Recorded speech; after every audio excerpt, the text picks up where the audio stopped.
Hi everyone, this video is going to be a walkthrough of my 35.94 world record single from a couple years ago.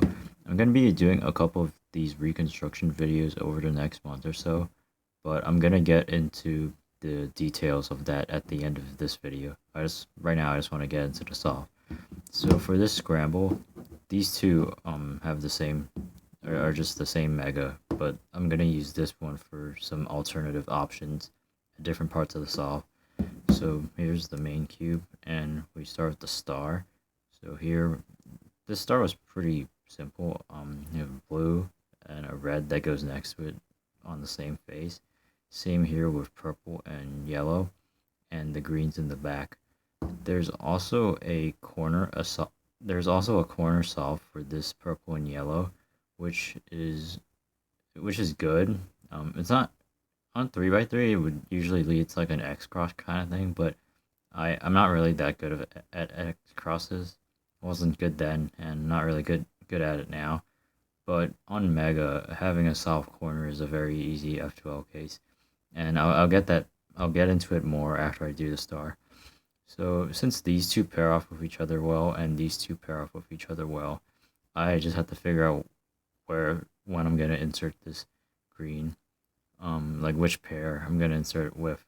And during the during inspection, I just decided to pair with the blue and red because if I do something like this, this is the starter solution, U prime L U2. I can just bring this up and then do an R2 to insert it into the white layer. And here, I'm gonna for these two pieces, I'm gonna do something like this. Just like slam this down. So I want to move this layer 2 to the right, and then I will do just that, and then move this back, and that's the star, with this being the first pair.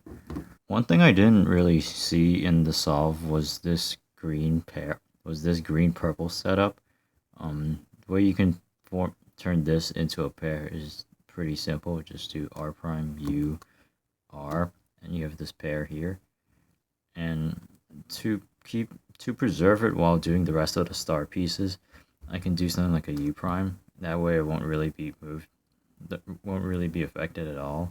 But in this scramble, I don't well, first of all, I didn't really see this, but even with like unlimited inspection, I don't really think it would be the best option for this scramble, because if I do this and lock the pair in, the pair is good, but having this green edge here is kind of bad, because for the rest of the edges, I might have to do something like this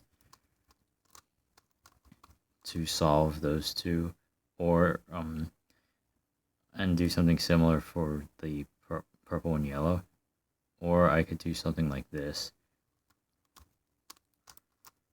but then I would have to do a D and another rotation, and insert these, and then just do another D move, which I think is a little bit cumbersome and clunky. Now we're on the F2L. In the previous section, I mentioned that the first pair I did was purple-yellow because of this soft corner, and there are a few ways to do this pair. One way to do this is RUF, and involves the edge in the back and goes like this: F prime R U R prime U prime R prime F R. It's a very fast solution and pretty finger trick friendly. But the other solution that I like to use in my Magabang solves, specifically for the early pairs of F2L, goes like this. So instead of having it in the back, you put it on the right and with the yellow, and do R was R2 U prime R prime U R2 prime, and I think that's a little faster. It requires a little bit of freedom though, so you kind of have to use it for the early parts of F2L, because in the later parts you might mess up another pair, and that's no good. In the actual solve, it flowed a little bit. My execution flowed a little bit more. Specifically, the last the last move of the star was this D prime, but I kind of did this U and this D prime at the same time. So something like this, and then I can just slide in and do this pair very quickly. Now for the next pairs, I didn't really see many other pieces. This is here, but I had no idea. So the main thing I went with was this yellow, blue, white corner, and I decided to rotate to the right because having having this pair in my FR slot would be better than finding the piece here but having the slot in the back. So from here, just rotate to have this in the top, but I didn't see anything here either.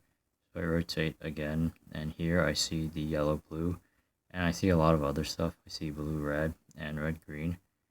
I don't think any of these pairs really look any better than others, so I just went with the yellow blue as planned. It goes like this. And from here, I can pretty easily see the red blue. So I'll just insert this. And for this case, I would do RU, R prime, U prime, RU, R, and then rotate down or to the side and insert. Now for this pair, I just do R, U prime, R2 prime. And here, I kind of made like a little bit of a bad decision. Instead of going around like this, I run around the other way. So when it came to inserting it, I had to do an extra U prime and then just slam it inside the slot. If I did an R2 from here, I would have saved a move. It probably didn't make that much of a difference though, but that's something I have better foresight on right now. Now moving on to the green purple pair. There are no pieces here for it, so I just decided to move to the green purple slot and see if any were there.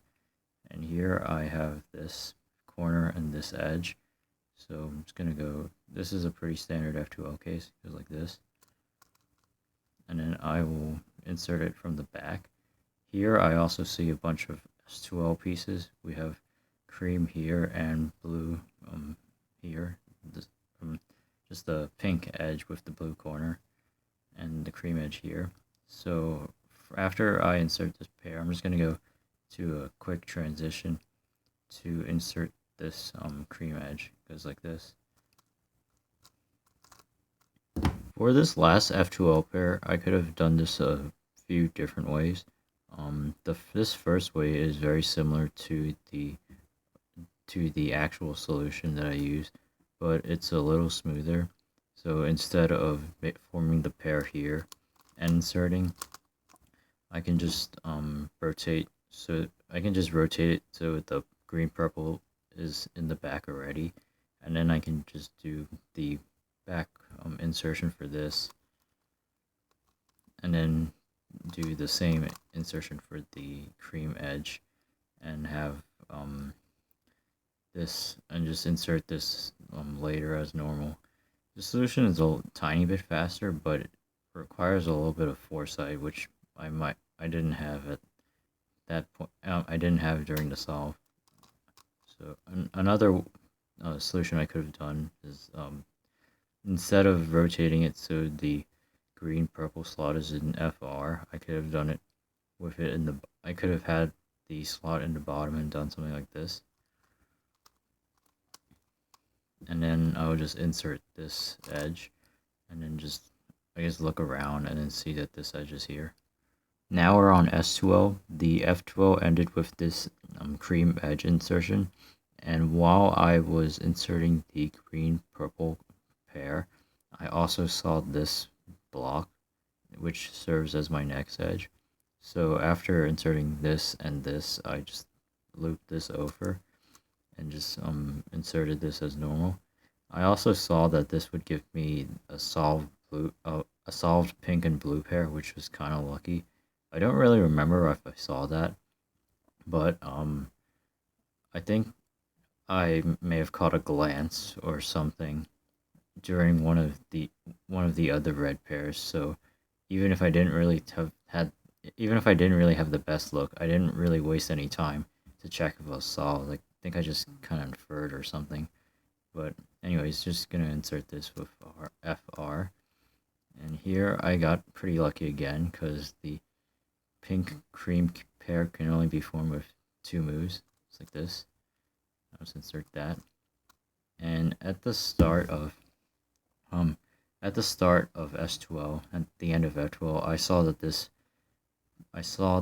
this edge was here. I kind of preserved it by inserting this cream edge with an R prime F2R instead of just an F2. So I'm gonna loop the corner around and then do this case. In the actual solve, I kind of messed up here by doing, instead of doing a U R U prime R prime, I just did an R U prime R prime, which just broke up the pair that I just made. But after that, I just undid those moves and inserted it. Here, I have the green edge and I have this cream pair. I did something a little weird here.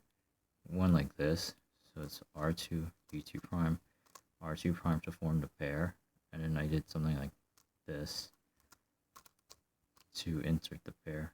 I'm not really sure if I do something like that now, but I think I'd probably do something a little bit differently with the edge being inserted first, but I'll get to that at the end of this section.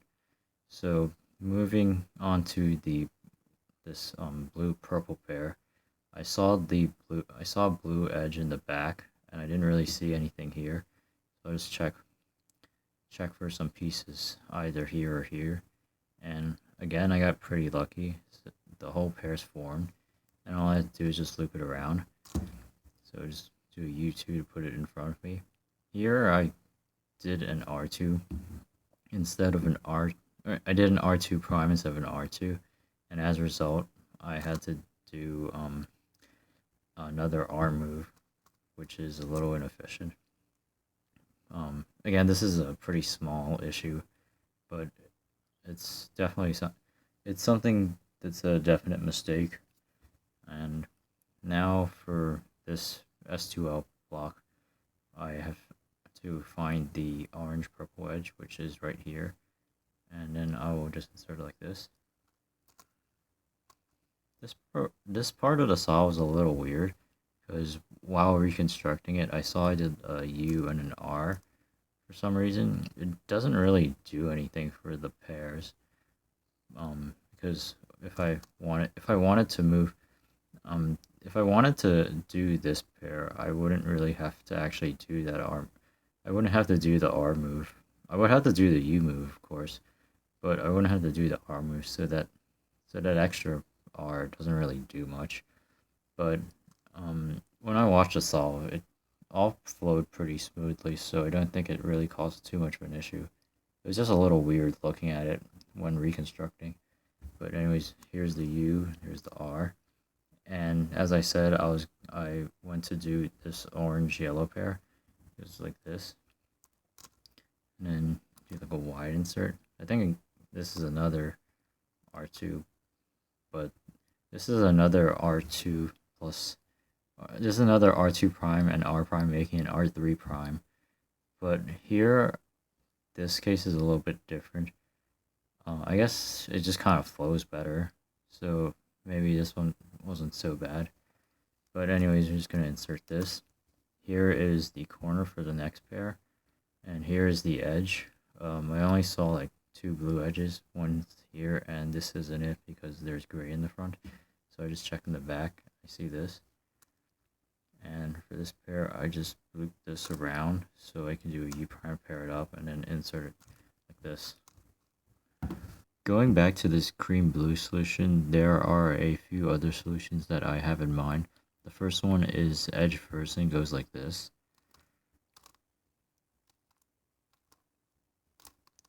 It's a little bit inefficient, but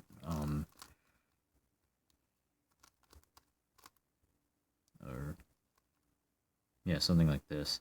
But it's pretty easy to understand because all you really do is just insert the edge and then just solve this pair with like a little bit of a wide move. Another edge first solution that you could do is R2U R2 prime, and then just do the triple what is it, R U prime R prime U, goes like this.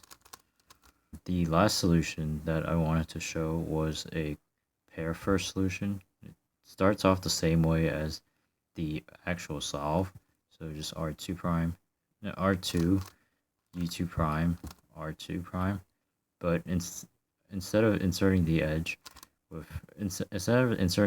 by having it on top of the blue, I would do something like this: U prime R U R prime U prime R prime, and that flows much better than what I actually did. Here are the last two faces of the solve. I usually do the front edge for this S2L block. So here the yellow edge is in the back, and this sets up the green blue edge really well, because all I had to do is just like a standard F2L insertion, and then just add an extra R in the back. So then I will have a complete block here. And for this, for the next pair, I chose green pink because it's just a 3-move insertion. It goes like this. And then here is the last pair, and then I just put it over a slot and then insert it from the back. Here I did the EO for this case really quickly, kind of just transitioned from the last pair straight into the EO, and it goes like this. Not really sure why I did that. I know it's faster to do it, but at this point I don't really remember doing that for most of my solves. I just try to recognize the OLL if I can, even if I didn't necessarily know it 100%. But for this solve, I just chose to do the EO right after the pair for some reason. It worked out really well, but I'm not really too sure why I did that. I think it was just like a spur of the moment thing. But anyways, moving on to the OCLL, this is just a student, so we do U2 prime, and then do this. And this is one of the PLLs I recognized, but for some reason, instead of doing a U2 prime, I just did a Y2, which is kind of slow, but nonetheless, I did the ALG. It goes like this.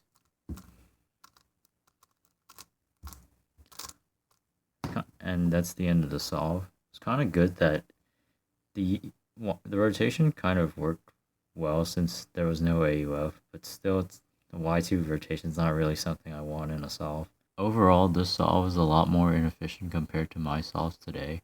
The main difference between my solves then and my solves now is the use of wide insertions and F-move insertions, and I could have used some of those in the R2, R3 sledgehammer mistakes to save a move or rotation. I don't know if this would change the time that much, as it might have made the rotations around the puzzle more clunky, but in general, I think it is better to use those more optimal insertions. Some other things that are better now include my PLO recognition, particularly doing the right AUF to get an execution position, and my turning stability due to magnets. As for these reconstructions in general, I plan to do them for the 3 sub-30s on my channel. I'm not really sure if I can do more of them for official solves, mostly because my official footage is from the front, which makes the reconstruction process more difficult than it already is. I do think I'll try to get one more or so, but for the most part it's going to be unofficial solves. I'm not really planning to make this into a series or anything. I mainly just plan to film this stuff whenever my channel could use some more content, but I don't really have like a schedule or anything that I want to follow. So that's it for the extra information, and thanks for watching.